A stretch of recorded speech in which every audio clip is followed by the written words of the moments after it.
Today, on episode number 133 of Teaching in Higher Ed, I reveal what's on my someday maybe tech list for 2017. Produced by Innovate Learning, maximizing human potential.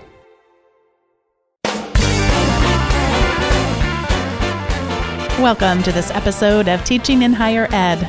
I'm Bonni Stachowiak, and this is the space where we explore the art and science of being more effective at facilitating learning. We also share ways to increase our personal productivity so we can have more peace in our lives and be even more present for our students.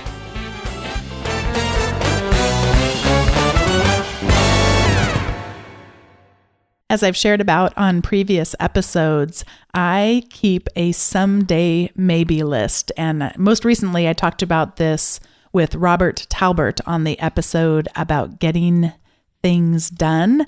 And if you have not listened to that episode yet and you want to kind of get a hold of things for 2017 and beyond, I can't recommend highly enough going back and listening to get a sense of the Getting Things Done system, which was originally described in David Allen's book, but Robert Talbert and I make it specific to a higher ed context. And one of the things that helps is having this someday maybe list instead of letting our task lists get cluttered up with stuff that are full of best intentions, but we never quite get to.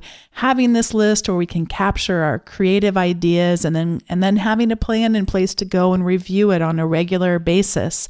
And then deciding which one of those things we want to get off that list, which I'm not quite as good at doing, and which one of those things we actually want to tackle. And you probably, if you've listened to the show before, we have a recommendations segment at the end of the show where I recommend things, but I'm always very strict with myself to not let myself recommend something that I haven't read or used or actually experienced myself. And today, I'm still going to have that for the end of today's show. But in this middle section, I'm going to talk a little bit about some of the things I'm planning on doing that I've heard good things about that I now want to move from that someday maybe list and actually take action on for 2017. But I haven't used all these things. I've just heard about them. I've used some of them and I'll share as I go. Beginning with SaneBox. SaneBox I have been using now for at least 90 days. And SaneBox is an email magician that allows you to sort out through automation the emails that are less important to you and more important. And you might have heard that some email providers like Gmail do this for you. They've got, automatically sorting newsletters into a tab or a tag, I believe they call it, for newsletters, that sort of thing. Well, this SaneBox is an external service that can be used with almost any email provider. And it's got all kinds of features. I have been absolutely loving it. And in fact, it calculates how much time it saves me. And I just love getting that weekly email to see the kinds of ways I've been able to synthesize my email management through the use of SaneBox. It is, by the way, a paid service, and I don't regret the purchase at all. And in fact, I am so excited now. I know I'm not even maximizing all of the benefits I could get out of it. So my task on my someday maybe list is to read a post that they have about getting even more out of SaneBox.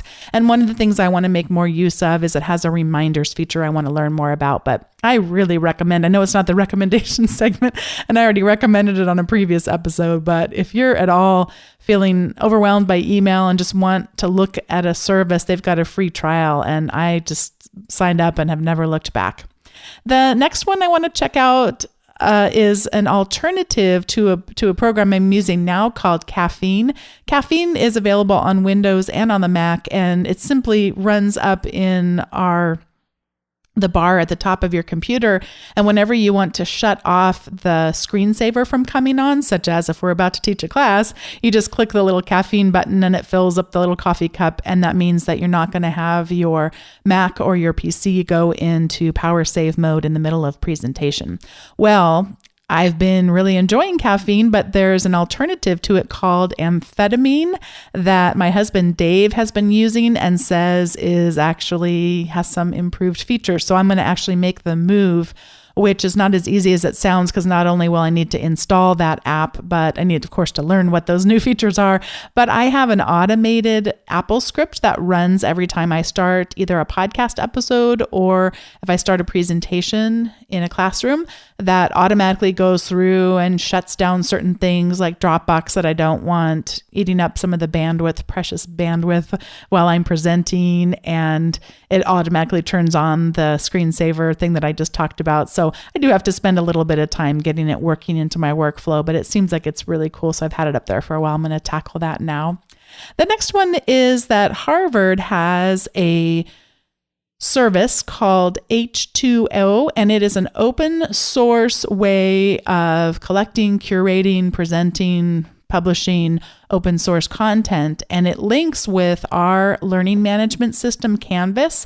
And I want to check that out because, as you know, we've been having a number of episodes about open source, open access, open educational resources, and I just want to get better at all of that. And this seems like a really neat tool to be able to serve up some open access content to my students and to do it through our learning management system, Canvas. So I'm going to be looking into that.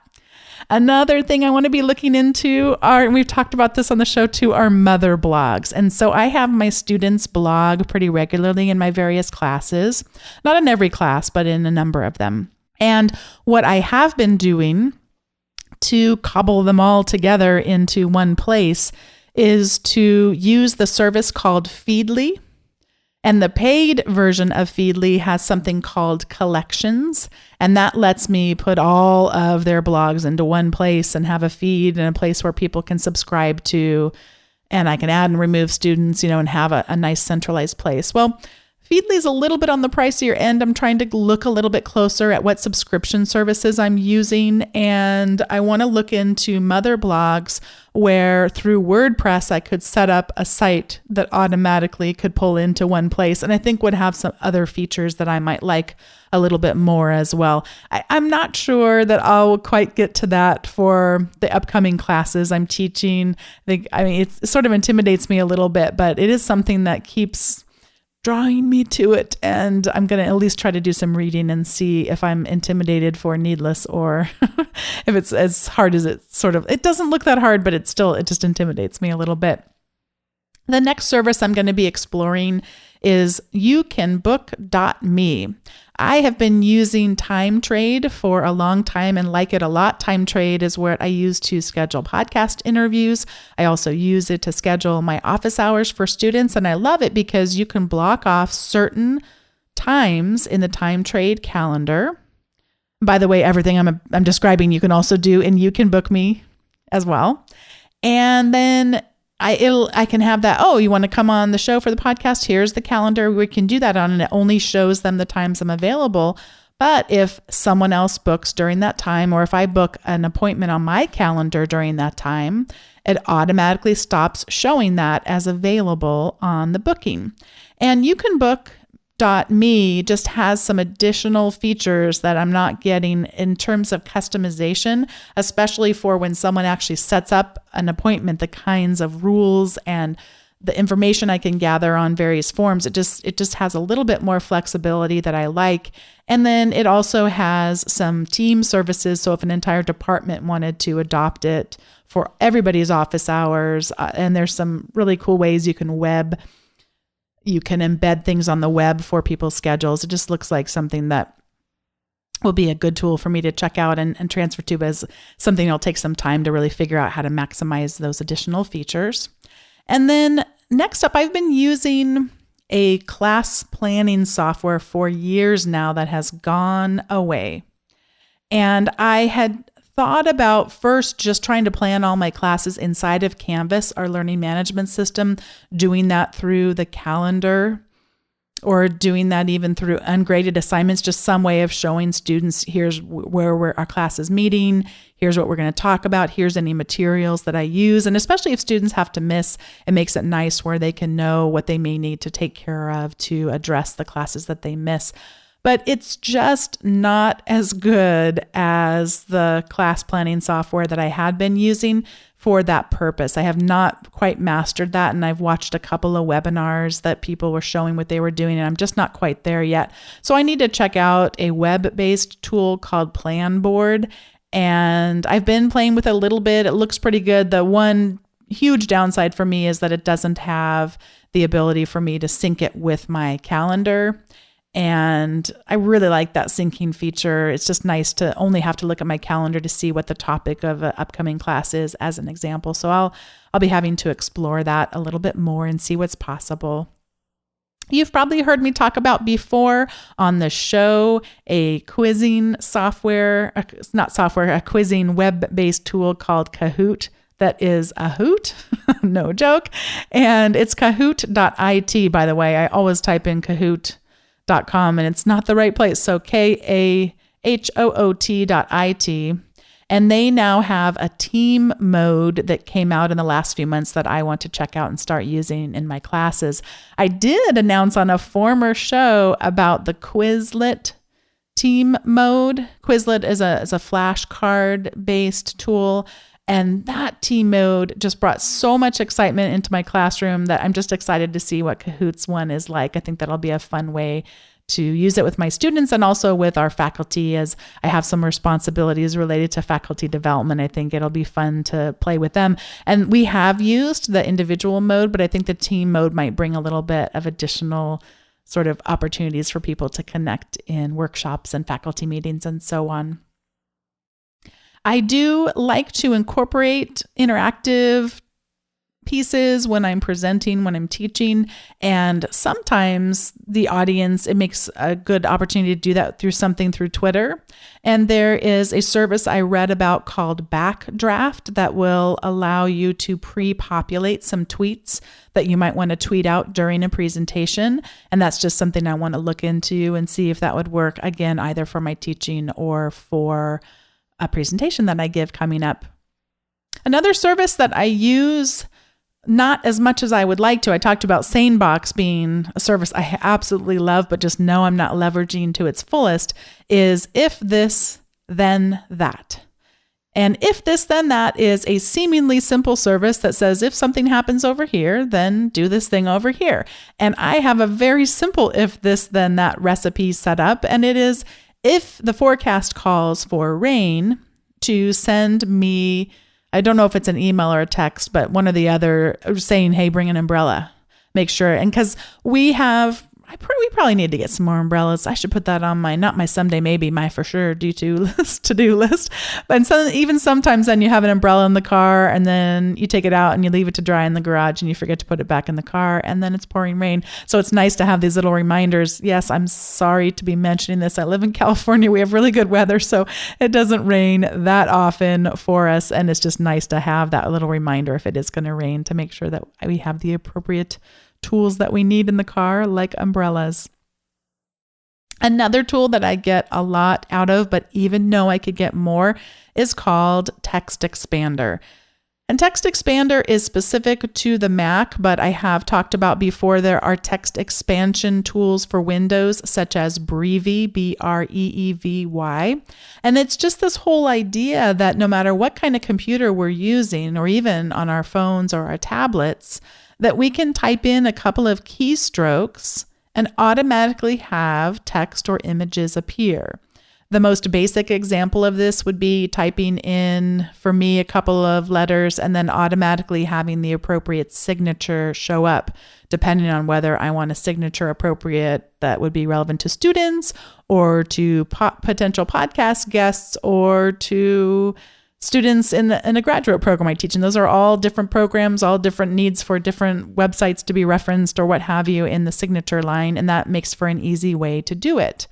And one of the productivity websites, the gurus that I really enjoy learning from, are called Asian Efficiency. And they have an article that they wrote called Expert Level Text Expander Snippets. Snippets are what those things are called that are the shortcuts that you use that then type in a lot of text. I have that, by the way. I hope this doesn't offend anyone who's listening, but if somebody requests to be on the Slack channel for teaching in higher ed, I have a snippet that says, "Dear, fill in the person's name. Thank you for your interest in being on the Slack channel." It's not quite that generic, but I can always type more into it, by the way, to personalize it a little bit, but it just makes sure that I don't forget stuff that I want to make sure and mention to everyone. And they really help save me a lot of time. But the more that I learn about it and the more that I realize how much time I'm saving, the more I want to learn even more. So I want to go look at that article and learn even more about it. The next two tools that I'm going to mention have a little bit to do with automation. And one category of programs are Windows resizing apps. You might have sometimes where you're working at a larger monitor and you want to have one of the windows fill the left-hand side of your screen and one of the windows fill the right-hand side of your screen. And to have those things happen automatically with a little drop-down menu is a really nice thing. And the one that I happen to use, and by the way, if you're on, I'm going to mention a Mac tool, but if you're on Windows, they have the same sorts of tools for Windows as well. The one I have installed is called Moom, like moon in the night sky, but with an M at the end instead of an N. And I know that I'm not utilizing it to any of its fullest extent. In fact, I'm just more often using the basic window resizing that Mac has. And I want to get smarter about thinking about, I'm on a large monitor setup or I'm on my laptop, and how Moom behaves based on where I am. And there's also a similar tool called Better Touch Tool. This is on the Mac, but again, they have similar programs on Windows where using my touchpad, I can have shortcuts that perform certain functions. And there's just a way of automating a little bit more of my workflow. And I always like to do that, especially because I've got pretty bad wrists. And so anytime that I can automate some of these things, I can have a little bit less pain in my hands and my wrists and arms as I'm working. Well, we get to a fun one now, and this is one I can't believe that I still haven't tried it, given how long ago it was recommended to me. Doug McKee, who's been on the podcast, I think a few times now, he used to teach at Yale and now is over at Cornell, and I had talked about an Apple TV dance game that I was really liking, and he suggested the Just Dance Now game. And I'll tell you, those of you who are not on the iOS ecosystem, they have this for all sorts of different platforms. And so I posted a link to the Just Dance Now in the show notes. And the specific one that he was recommending was the Apple TV game. But again, they're on a lot of different platforms, including our iOS devices. And he specifically suggested it because the one that I had liked and had really had fun dancing, he said that the Just Dance Now has a lot larger song collection. And I was really excited about checking that out. And again, can't believe it's taken me this long because it's really fun to get the kids involved and still get a little bit of exercise going. It just reduces our stress, allows us to burn some calories. And I need to check that out. And I think the kids would really like it now too. They're to the age now where they'd probably play along with me. We've talked about on the show previously the idea of social reading, sometimes called collaborative annotating. And we have talked about a tool called Hypothesis. And what Hypothesis does is allows you to put a layer on top of an article, a blog post, anything that you're reading on the web, and to put your comments on this layer on top of it. You can always go back and remove the Hypothesis layer. You're not messing with the website itself, but you're adding a commenting, really an annotating layer on top of it. And it just adds a bit of additional nuance because instead of using comments at the bottom of the article, you can actually comment on the specific line or word or section of whatever it is that you're reading. And again, I've talked about it before, and I've been using it myself. I've been enjoying it. In fact, I annotated a blog post from Kevin Gannon, who talked about his teaching manifesto and really enjoyed that. But I want to do it even more and start incorporating it into my teaching. So this is something I have to do some more preparation and thinking about how I could go about doing that. Just a couple more, and then we'll get to the recommendations segment. Many of you who've been listening for a while know that I use a task management service called OmniFocus. It's an app on Mac and iOS.